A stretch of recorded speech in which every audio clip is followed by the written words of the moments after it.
chuffed when I saw that. There is an extra chair. I don't sit when I read because I did that once and I fainted in the middle of the reading. I was sitting in Moose Jaw on a stool and I had the flu and I realized I was going to black out, and I said, I think I'm going to black out, and fell off the stool onto the floor, and everyone thought the line was part of the poem, so they until I didn't move, and then I was rushed to hospital. It was a big deal about nothing, but I upstaged everybody who read after me, and in Moose Jaw they were told about the fainting poem.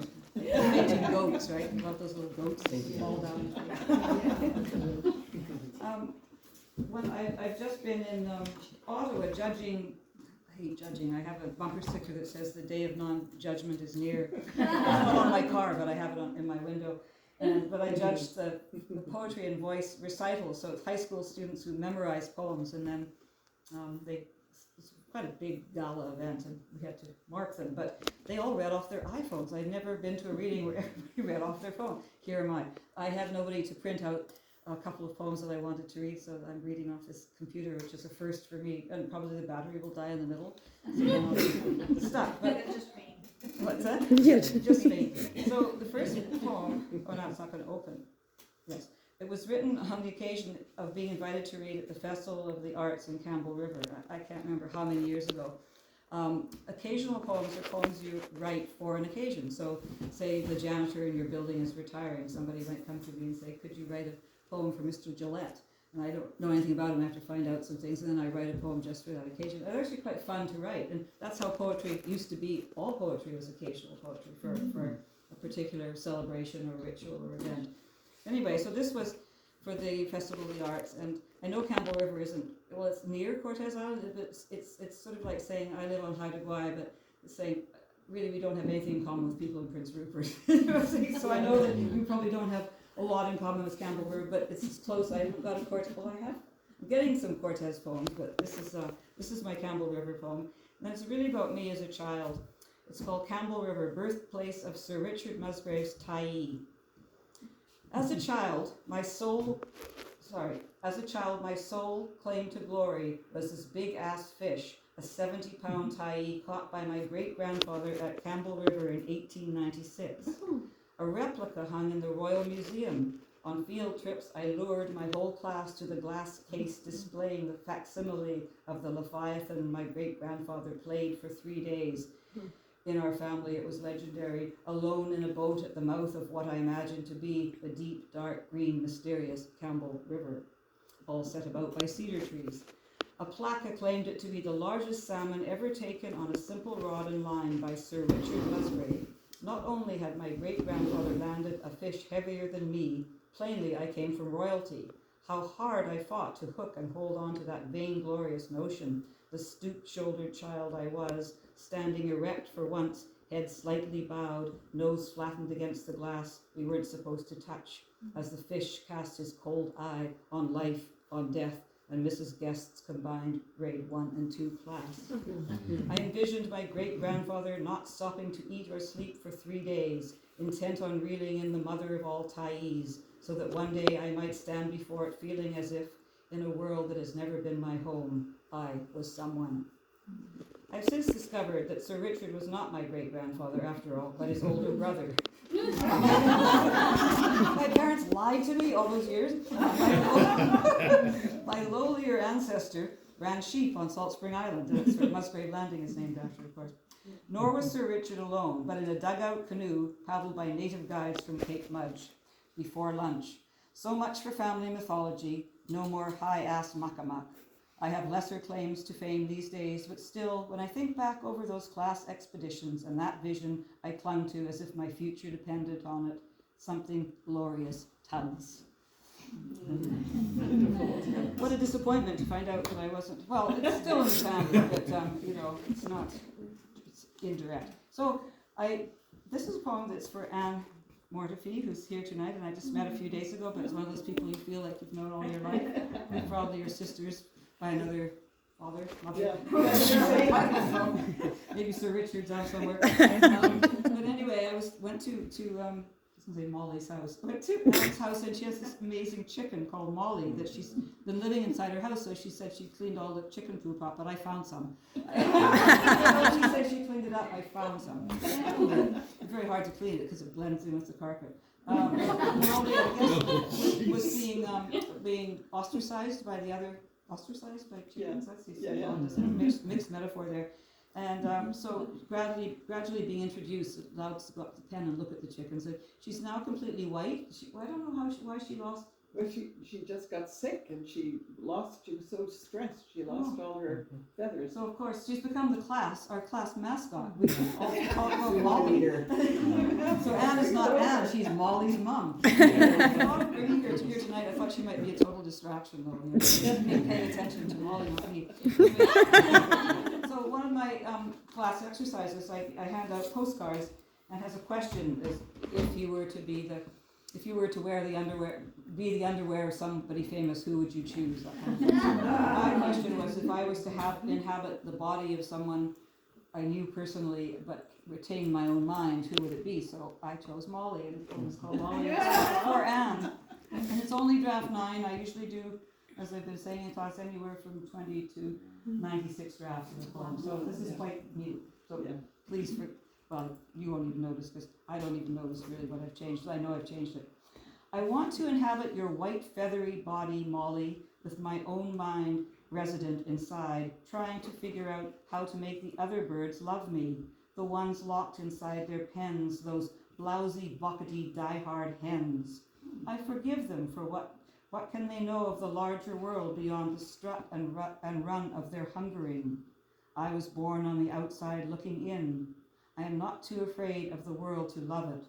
Hope may not always be a thing with feathers, but it can be, I know this, a thing with claws. I am chicken, hear me roar. Well,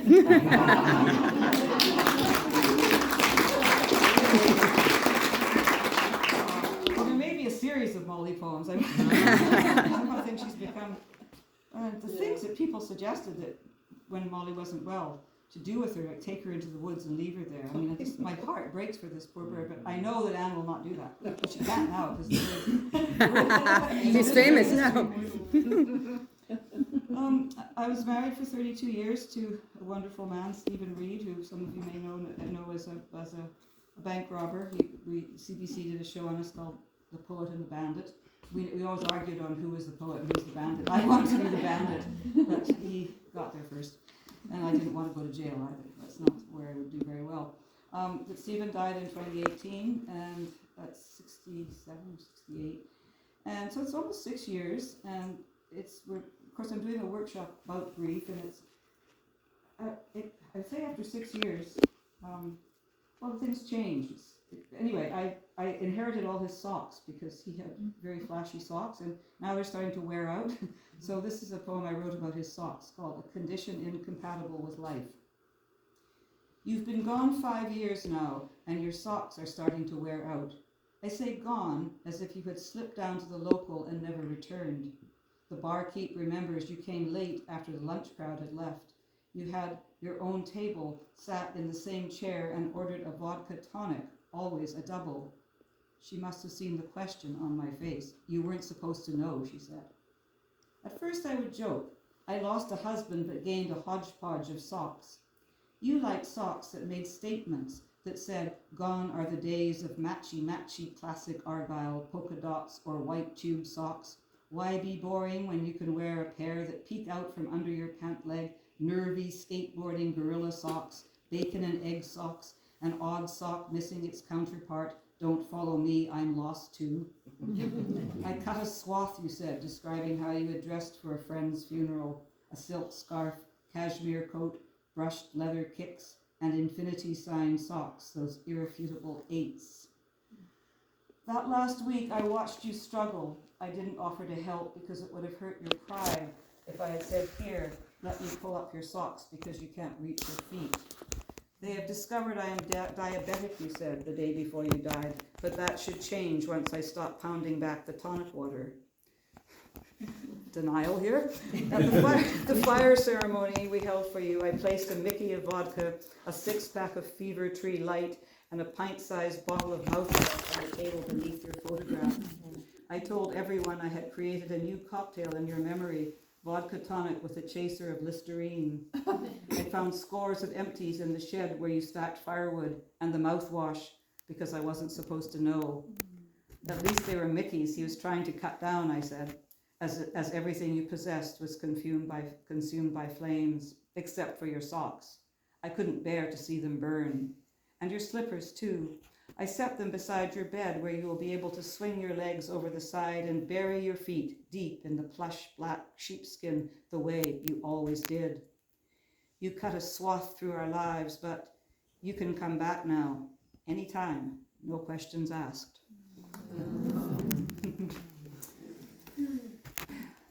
Yeah, the drinking. Oh, he was on so many drugs you weren't supposed to drink with. You know, what can you do? I'm a marriage commissioner on Haida Gwaii. One of my UBC students sent me when they were looking for a marriage commissioner, said, in your spare time, this might be joke, you might want to do this. And I looked at the form and the questions were so great, I thought, I'll just fill this out as a joke. And one of the questions, what qualifies you for this position? And I put, married 3 times, 3rd time lucky he's been in prison our whole marriage. I answered every question that way, just thinking somebody at Vital Statistics will read this and laugh and put me in the trash, you know. But oh no, I kept getting more interviews and things. I thought, I did not want the job. And of course I got the job. No one else applied, that's why I got it. I can't find anyone else. I'm supposed to retire after 10 years, but they can't find anyone else, so I'm still doing these weddings. But I find it sort of a lonely thing, because after the wedding, everybody, you know, they're all partying, and I go and sit in my car and drive home alone. And so I started this poem. It's very short, but it was called After the Wedding, and then I realized I changed it to After the Funeral. It's interesting how poems change, and it turned out to be a poem about my daughter, but who died in 2021 of an overdose of fentanyl and benzodiazepines. So that's been the major loss in my life recently, but it's still pretty recent. But I love the way poems do that. I mean, I thought After the Wedding, because there's a lot of poems called After the Funeral in the world, but it just seemed more. You're sitting in the truck in the rain, you've got this black umbrella beside you. I think I'm going to quit the job pretty soon.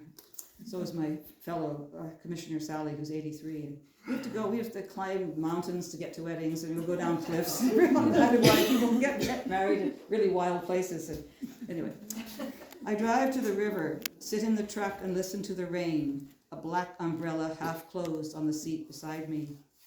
At the river's edge, a horse with blind eyes reminds me of when you would lead your wild mare to water and wait for her to drink, to grow peaceful in your shining. I look for you there and find you sometimes such little that you wanted. That's my lovely Sophie. My latest book of poetry, Exculpatory Lilies, was last year got all sorts of attention because it got shortlisted for prizes, and unfortunately in a country that's one thing that happens. If your book gets shortlisted, then it sells and people buy it. It's not unfortunate for me, but it's unfortunate for the other 200 poets who don't get shortlisted, and we all go through that. So most of us writers refuse to talk about prizes because they can be quite destructive if you're not, we're all just writing away, doing our best, and there are just as many other good books as mine. I just happened to get the juror who liked it. It's all about juries, right? And I've been on enough of them to know it's not personal. But the Griffin used to be a Canadian contingent and an international, and last year was the first year they made it all one. So I was the only Canadian, apart from one person who was translated, and the rest were all American, of course, and an American won. And I said to Scott Griffin, well, the American poets, first of all, they get an immense amount of money for everything they do. When they do a reading, anything from 15 to 30,000, that was 20 years ago. We get 250 from Canada Council. They also go to all the international festivals, so they meet the international judges, so they all know each other.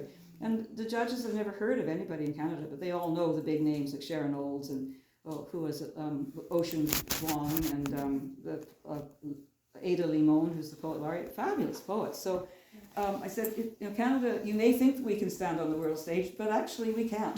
They're too big. But he said, it doesn't matter, it just gives poetry a good reputation. And what can you say? He's the one with the money behind it. But anyway, it was nice for my book, and I do like him, Scott and his wife. And I might try and get involved as a trustee or something on just so that I can have some go into the background, see what's going on there, influence it in my own subtle way. So anyway, exculpatory lilies. The title comes from a New Yorker cartoon. A woman's opening a bouquet of flowers, and she says, "Oh, it's been ages since you bought me exculpatory lilies." Of course, it means exonerated from guilt. So most of my poet friends can't pronounce it. You know that e-book you have? It's not an e-book, it's exculpatory. How hard is that? But I've had lots of practice. What was I going to read? Oh, yes. This is a poem for Stephen. The Way Water Sleeps. And there's a little quotation from Jane Hirschfield. Ice is astonished by water. Each time a breath leaves our body, someone dies.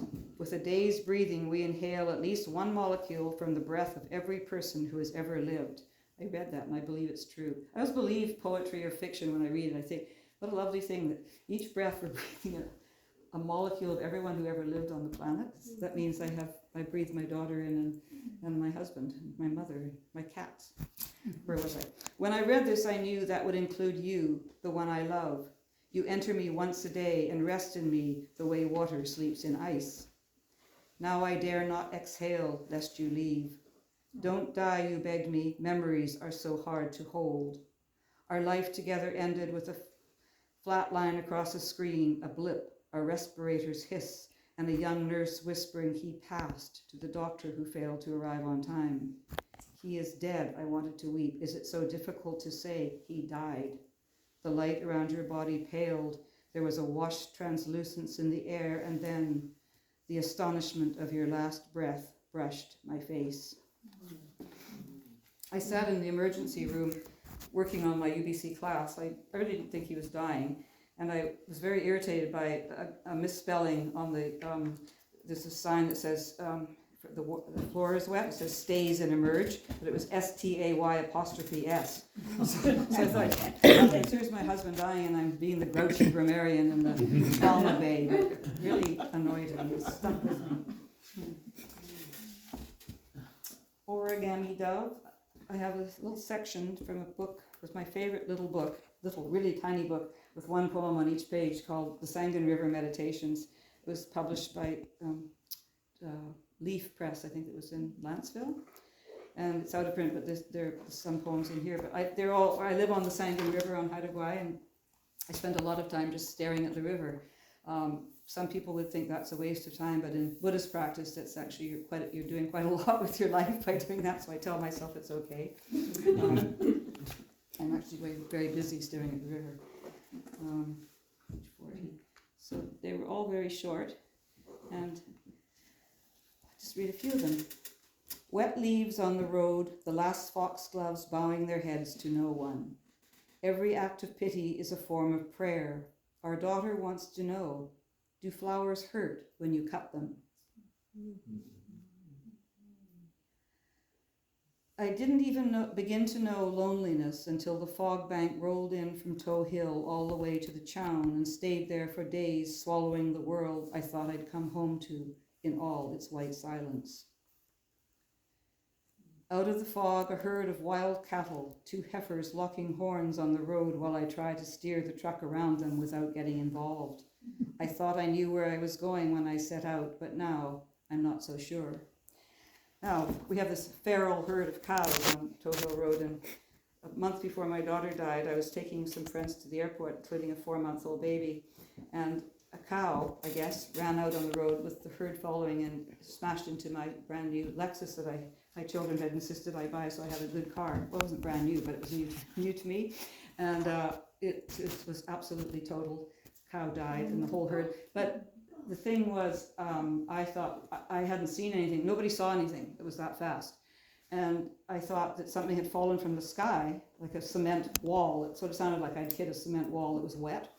And then everything in the car went white because of the airbags, but I didn't know that. I thought I was dying because I've heard that when you're dying, everything goes white. So I sat there thinking, well, this is it. I don't know what hit me, but I'm dying. And then Sally pulls me out of the car. And it was apparently the airbags had a terrible smell, which I didn't smell. Oh. But I have a picture, and everyone looks at it and goes, how did you survive? I guess that was a good car. I was glad I was driving it. But so I tried for 2 months to get the cows.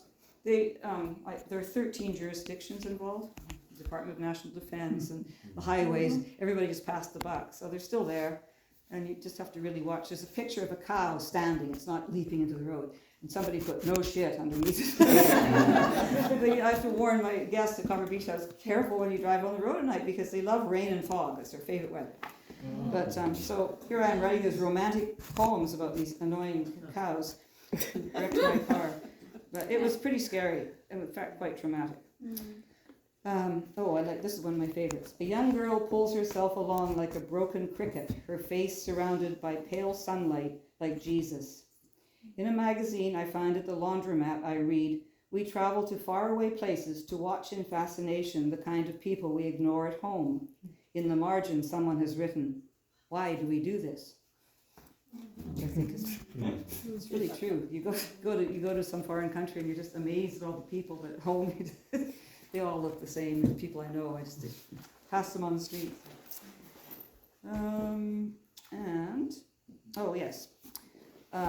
One summer, 3 of my neighbor's dogs died, so I've got them in the poem. I like to write about people's animals, I guess. How empty the white bowl by the back door waiting to be filled. Lonely the cracked rubber ball. Sad the comforter abandoned on the grass. "Fetch," Death said, and they left to chase the wind. 3 good dogs, Bubba, Nike, and Schlugu. I discovered after I wrote these poems for the dogs, or had the dogs in the poem, that everybody bought my book. So I thought, that's... So in my cookbook, I have pictures. I have 3 or 4 pages of pictures of people's dogs. Sure enough, they bought cases of books to give us pictures. It's a great marketing point. If you ever write anything or publish anything, make sure you put lots of dogs pictures in it. Next book, I'm going to have half dogs, I think. I'm doing a dog book rather than a cookbook. How was our time? Oh, okay.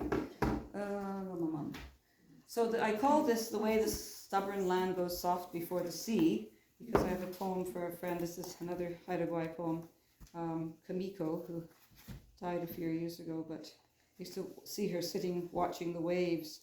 And again, you take these things for granted. I mean, I know it's so beautiful out there, but I've seen it for so many. I have to sort of make myself see it with new eyes as much as I can.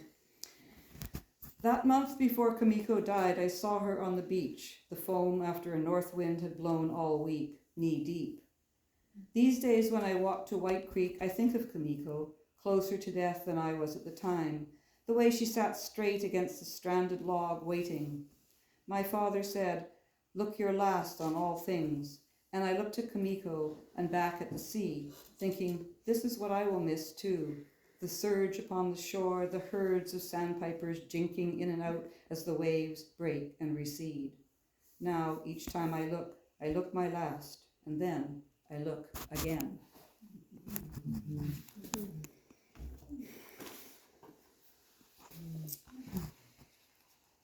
I'll read 3 more poems, and then you can, okay, which book am I in? The wrong one. No, this one. No, this one.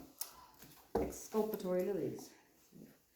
I wrote a whole series when my daughter was, from the time she was on, a lot of years she was on the street and going into rehab and out of rehab as people do. And this one is called God Loves a Drug Dealer. It's from a series called The Goodness of This World. She forced you to cut your hair, hack it off in front of those you counted as friends, but failed you in the end. Next time she'd make you shave your eyebrows too, she said, and sent you back onto the street with what was left of your dignity. This girl sells the heroin you can't live without. She said she would donate your hair to a good cause like cancer, and I thought, trust you to find a drug dealer with a social conscience. I've learned not to ask why, but then I opened the door and saw you standing small in your nakedness, the kind of nakedness that can never again be clothed. I cried and cradled your head while you, wise as ever, said, Mom, it will grow back, it's only hair. But your hurt goes deep. You were the child I suffered for, your long hair streaming as you ran wild into the wind with your imaginary friends. While other mothers snipped price tags off back-to-school fashions, I sat by your bed in the intensive care unit, watching your vital signs blip across a screen. You were barely 14. You'd had enough of being alive. I lifted your head from the pillow. The summer sun had streaked your hair faintly gold and brushed thin strands from your face. I could almost feel you want to live again by the grace as your hair slipped through my hands.